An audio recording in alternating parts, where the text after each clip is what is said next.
Découvrez le mystère de la rédemption après la mort. Salut tout le monde, aujourd'hui on va parler d'une croyance qui dit que l'œuvre salvatrice du Messie s'étend aux morts. Dans les Écritures, on voit que Christ a souffert une fois pour les péchés, lui qui était juste pour des injustes, afin de nous ramener à Dieu. Il est même allé prêcher aux esprits en prison, pour leur annoncer la bonne nouvelle. Il y a aussi une référence à l'annonce de l'évangile aux morts, pour qu'ils puissent vivre selon Dieu après avoir été jugés. Joseph Smith témoigne avoir vu une multitude de morts, fidèles au témoignage de Jésus, remplis de joie et d'allégresse en attendant leur délivrance. La mort, selon les Écritures, accomplit le plan miséricordieux du Créateur. Comme la mort est passée sur tous les hommes, il doit y avoir une résurrection. Le plan de rédemption réalise cette résurrection et le pardon des péchés. Sans ce plan, il n'y aurait pas de résurrection des morts.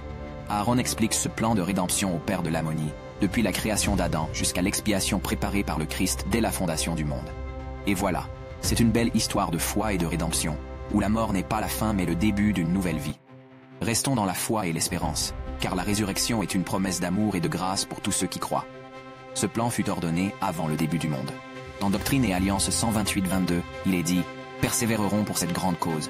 Allons de l'avant et pas en arrière. Nous allons en avant vers la victoire. Que votre cœur se réjouisse et soit dans l'allégresse. Que les morts chantent des hymnes de louanges éternelles, qui a ordonné, avant que le monde fût, ce qui nous permettrait de les racheter de leur prison. Car les prisonniers seront libérés. Les prisonniers seront libérés. Quelle merveilleuse nouvelle.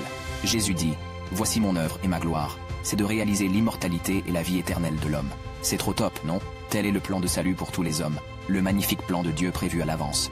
Dans Moïse 6:52, il est dit « Et il lui dit également, si tu veux te tourner vers moi, écouter ma voix, croire, te repentir de toutes tes transgressions et être baptisé dans l'eau, au nom de mon Fils unique, qui est plein de grâce et de vérité, lequel est Jésus-Christ, le seul nom qui sera donné sous le ciel par lequel le salut sera donné aux enfants des hommes, tu recevras le don du Saint-Esprit, et tu demanderas tout en son nom, et tout ce que tu demanderas te sera donné. » Abraham a déclaré « Les hommes sont mis à l'épreuve le long de leur vie pour voir s'ils feront tout ce que le Seigneur, leur Dieu, leur commandera. Ceux qui gardent leur premier état recevront davantage. Ceux qui ne gardent pas leur premier état n'auront pas de gloire dans le même royaume que ceux qui gardent leur premier état. Sois fidèle, marche avec Dieu, Jésus et le Saint-Esprit. Vous êtes une équipe.